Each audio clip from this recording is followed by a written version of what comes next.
the news comes first. News Channel 8 at 11 starts now.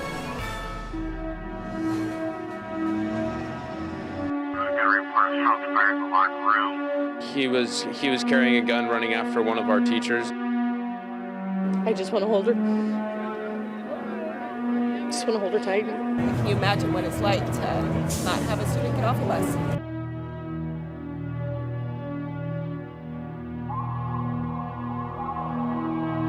And I guess I would just ask all Oregonians to hold them in their thoughts and their hearts and their prayers.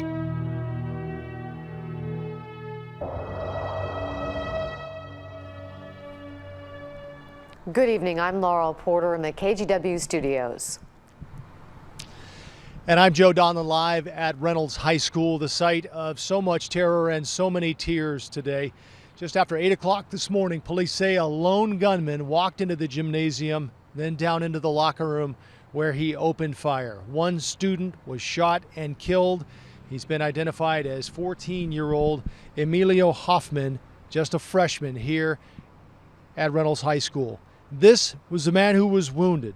He's Todd Rispler, a very popular teacher and track coach. He was actually able to activate the school lockdown procedure even after he was shot. Now, at this point tonight, police are not releasing much information about the shooter, only that he was found dead a short time after Hoffman was shot and killed. But NBC News is reporting he was a student here, but so far we do not know anything more about his identity. Tonight, though, it was not the shooter. It was those who were shot, who were the focus of students, staff, and even strangers who attended 2 vigils tonight. We have extensive team coverage beginning with Mike Benner, who has more on the student who was killed. We are also going to talk with Catherine Cook, who has more information on the teacher who was injured. But we begin tonight with News Channel 8's Reggie Akey. He attended those 2 vigils tonight, and he joins us now from a school not far from here, the site of one of those vigils. Reggie? Yeah, I'm at a middle school, and the first vigil was at a church earlier. This is the second vigil that finished up just a few minutes ago. And I had a chance just moments ago to talk to one of the vice principals from Reynolds High School, and what she said really struck me, because she said she really believes that it was the actions of the teachers and staff and fellow students which made it possible for her and the rest of the student body to be here tonight, hundreds of them, in order to honor the young man who wasn't able to be here, the one who lost his life. She really thinks that the quick action of many of her staff members saved so many lives. Take a listen to what she had to say to me. When I came to the vigil tonight, I discovered how humanity seems to rise above sometimes these type of tragic situations. So always remember to say, I love you, and always try to leave saying something positive, because you just don't know what could happen in the next minute. Throughout the vigil tonight, people would start singing songs. Amazing Grace was one of them, and it would start with just a few people. It would grow to a larger group until the whole crowd was singing the song. And as loud as that was, you could still hear sobbing in the background. I'm told by those who are familiar with Emilio Hoffman's family that it was one of his sisters mourning her big brother tonight. Standing right next to her and next to Emilio's mother in this vigil, Governor John Kitzhaber. I spoke to him right after the first vigil and before he came over here to this middle school to get his thoughts about this very long and trying day. I guess I would just ask all Oregonians to hold them in their thoughts and their hearts and their prayers. And I guess also to ask ourselves how we managed to build a society where our young people have active shooter drills. That is the governor tonight speaking about once again, another tragedy here in Oregon. Over this past week, of course, we have lost 2 students now, one of them at Pacific University in Seattle, and then the other one just today at Reynolds High School. One of the things, Joe, that I am going to take away from tonight is talking to a student who is friends with Emilio, knows him and his friends, and she said she was hunkered down for 2 hours in her classroom, Facebooking, texting her friends to just make sure they're all okay. And Emilio was the one who just kept on coming up silent for them. And it wasn't until hours later they figured out why. Back to you. Yeah, it's been a long and difficult day for so many, Reggie, and I think one of the things I'll take away for sure after spending the entire day with so many of these students was just how impressive they were and how calm they were and how collected they were in the light of this traumatic and very difficult day. But that's something for sure this whole community should be proud of, and that's how these students handled this situation. Let's bring in my colleague now, Kyle Boshi, who's been on this investigation all day. He joins us now. We haven't learned a whole lot, Kyle, understandably, but it sounds like we may learn more tomorrow. Well, the next official police update will be tomorrow morning, late tomorrow morning. At that time, we anticipate learning more about the shooting, including possibly his identity. As you mentioned, Joe, earlier, NBC News citing law enforcement sources suggest the shooter is a student here, but we still don't know where he got the gun, how he got it into the school, or what prompted this shooting. Tonight, police stand guard. Reynolds High School remains an active crime scene after a campus shooting that left 2 dead, including a freshman student and the gunman. We thought it was just a drill, and then they announced that it was real. Emotion just feels you that you just got to touch him and know that he's okay. The first reports came in shortly after 8 a.m., the start of the school day. Dozens of police officers raced to the scene in Troutdale. Oregon's second largest high school went into lockdown.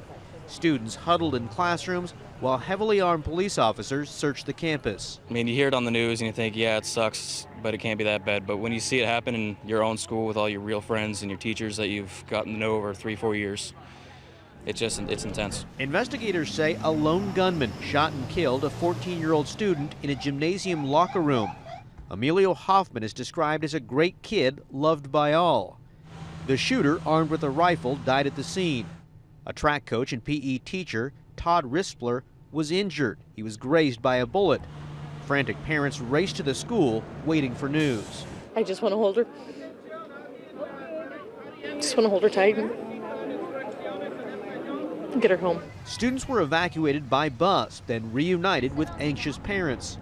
You can't describe in words how you feel up here waiting for your student to get off the bus. Can you imagine what it's like to not have a student get off a bus? The inherent belief that our children are in a safe place has been shattered. So all of us are going to take pause. We're going to be grateful for what we have and cherish our children, and they want to make sure every day that they're safe when they leave our hands, so to speak. Outside Reynolds High School, neighbors dropped off flowers, a sign of hope after a day filled with tragedy and fear. And throughout the evening, we've seen students and staff come and pick up their vehicles from the parking lot. Remember, they had to drop everything and run when the evacuation from the school occurred. Tomorrow, they'll have an opportunity to come back and pick up some of their other belongings. But, Joe, getting back into the school, that may take some time because obviously it's still a crime scene. Right. School closed tomorrow, and the district says it will remain closed until further notice. Kyle, thank you very much. One other point we want to make, Portland police say they will have increased security at several Portland schools. Also, that includes David Douglas, Park Rose, and Reynolds, just to give parents and students a little bit more sense of security. Now, once students were cleared from the school here at Reynolds today after this shooting, police still stopped and searched and in some cases patted down some of the students before they were allowed to get on buses and then sent over to the Fred Meyer here in Wood Village, where they were reunited with their parents. And we want to share with you now a picture that we got from a viewer of a girl outside the school being patted down by officers. They did not find anything on this student. I want to make that clear, but it's just a picture to give you an idea of what was happening at the time after this shooting at school. But it is important also to point out that in another search, police did find a second gun. Police say they do not believe it was related to today's shooting, but nonetheless, that student with the second gun was arrested. As we know tonight, Emilio Hoffman was the only student killed by the gunman today, and by all accounts from a family spokesman, Emilio was very well known and very well liked. Our team coverage continues now with News Channel 8's Mike Benner. He spoke tonight with someone who knew Emilio very well. Mike? I did, Joe. Her name is Kayla Ensign. She tells us she dated Emilio Hoffman last year and again this year. It was one of those off and on sort of things, one of those things that kids that age do. But through all of their breakups, they managed to remain the best of friends, and that's what made what happened today so difficult. I wish I could have said goodbye or told him how much he meant to me, but I know he knows. Kayla Ensign considered Emilio Hoffman one of her closest friends. That's why he was the first person she tried contacting when the lockdown at Reynolds High School was finally lifted. Kept texting him, kept calling him, and then I saw his mom. Together, the two looked for Emilio, but he was nowhere to be found. It wasn't until hours later that Kayla learned he was the student gunned down in the boys' locker room. I broke down. It was horrible. I mean, I saw all my friends crying and everyone was hugging me and kept apologizing. Emilio was a special kid, a lot more than a soccer star. Kayla says he was warm-hearted, honest, smart, and funny. She says he would always put others first, including her. I would have some of the hardest days of my life and he would make me smile. I'm sorry. It's okay. It's almost like you want him here right now to kind of get you through this whole thing. I was like, I came home and I was just in denial, like I'm gonna wake up and tomorrow he's gonna be there. Making matters even worse, Kayla can't think of anyone who would want to hurt Emilio. He's just so amazing and great, and it really hurts to know that I'm gonna wake up tomorrow and he's not gonna be here. But the memories will be, like trips to the pumpkin patch. It's those sort of experiences that Kayla will hold close to her heart. I just want everyone to know that he was a really good kid, that he really didn't deserve what he got, and that he's somewhere better.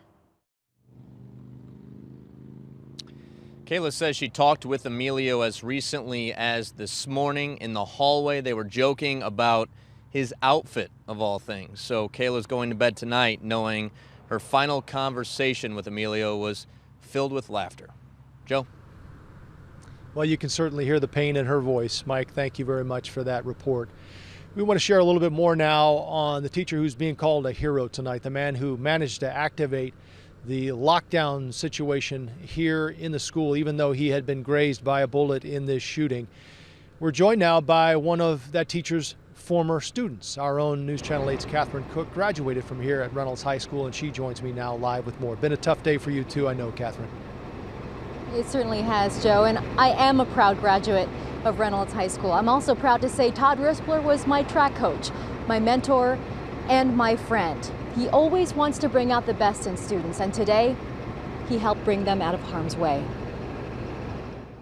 I mean, he's like one of the best teachers in school. He's honestly one of my favorite teachers. Students at Reynolds High School say Todd Rispler put their lives ahead of his own. I saw that he had blood on the side of his shirt. Rispler had just been grazed on the hip by a bullet in the school's gym. That didn't stop the 50-year-old PE and health teacher from doing something Troutdale police call heroic. I would also like to extend my appreciation to teacher Todd Rispler, who, despite being injured, was able to make his way to the office and initiate the school lockdown procedure. News of the shooting spread fast. It was really scary because when we were in the class, all we kept hearing, someone figured out that Rispler was shot, but nobody knew actually what happened.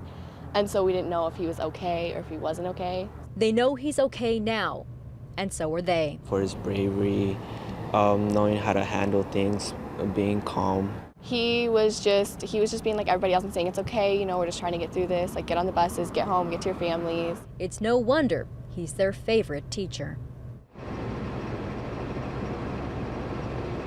Something else you might not know about Todd Rispler, he too graduated from Reynolds High School, where he was a star athlete. If you're watching at home tonight, Coach, I want you to know we're proud of you. Back to you. Catherine, thank you very much. Nice touch. And as you can see here, a couple more people have arrived here at Reynolds High School, as have a handful over the last 15 or 20 minutes to light candles and leave flowers at the marker outside the school here. A very nice touch for sure. I think we talked throughout the day about events that happened during our own high school years that we all remember, whether you lose a classmate in a car accident or to some other death. It's something we all remember their names, right? And we thought today that this is something that not only all these students, but certainly this entire community will remember for a long, long time. Laurel, that'll wrap up our coverage from Reynolds High School tonight. We'll send it back to you in the studio now. Well, powerful, powerful stories. And as Governor Kitzhaber said earlier in our coverage, I think all of us hold the Reynolds community in our hearts, and we send them our support tonight. Thank you, Joe, and to the night team out there on the scene. But our coverage of the Reynolds High School shooting isn't over. The country has to do some soul searching about this. This is becoming the norm, and we take it for granted. President Obama frustrated and angry.